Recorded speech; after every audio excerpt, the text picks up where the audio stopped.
ভাইজান জিন্দাবাদ, ভাইজান জিন্দাবাদ। আরে রূপম ভাই, এ কবে থেকে আইএসএফ পার্টি করছো? আইএসএফ করিনি, সকালবেলা ভাইজানে লুচি আলুদম দিয়েছে খাচ্ছি, তাই জন্য সবার নিয়ে ঘুরছি। ওই দেখ লুচি আলুদম দিয়েছে বলে ঘুরছো, আর ওদিকে দেখে যাও। আজকে ভাইজান জিন্দাবাদ। ওই দেখ আজকে আবার বিজেপি আবার কি দিচ্ছে জানো? কি দিচ্ছে? চিকেন বিরিয়ানি। বিজেপি জিন্দাবাদ, জয় শ্রীরাম, জয় শ্রীরাম, জয় শ্রীরাম। আরে রূপম ভাই, এই একটু আগে তো আইএসএফ করছিলে। আরে চিকেন বিরিয়ানি দিলে তো, তাই জন্য বিজেপি করছে। ওই দেখ বিরিয়ানির লোভে আবার বিজেপিতে জয়েন হয়ে গেছো। আর আজকে সন্ধ্যাবেলা আবার ওই দেখে যাও টিএমসি আবার মাটন বিরিয়ানি দিচ্ছে। মাটন বিরিয়ানি? হ্যাঁ। টিএমসি জিন্দাবাদ।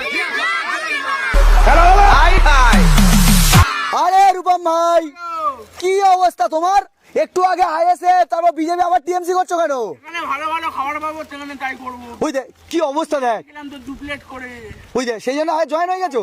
একসাথে আরো লোক পেলে আরো নিয়ে আসবো। দাদা তোমরা রূপমেশ বন্ধু? আমরা তো সকাল থেকে ওর সঙ্গে ঘুরছি আর ভালো ভালো বিরিয়ানি খাচ্ছি। মানে ওর সঙ্গে গেলে খাওয়া দাওয়া? কি অবস্থা দেখ কতজন। ওরা তোমরা সত্যি ঘুরছো? এখন থেকে ভোট পর্যন্ত রূপম যে পার্টি ঘুরবে আমরা সেই পার্টি ঘুরবো। কেন? খাওয়া দাওয়া দিচ্ছে, তাই ভোট না শেষ হওয়া পর্যন্ত আমরা রূপম ভাই পিছন ছাড়ছি না। রূপম ভাই জিন্দাবাদ, রূপম ভাই জিন্দাবাদ। কি অবস্থা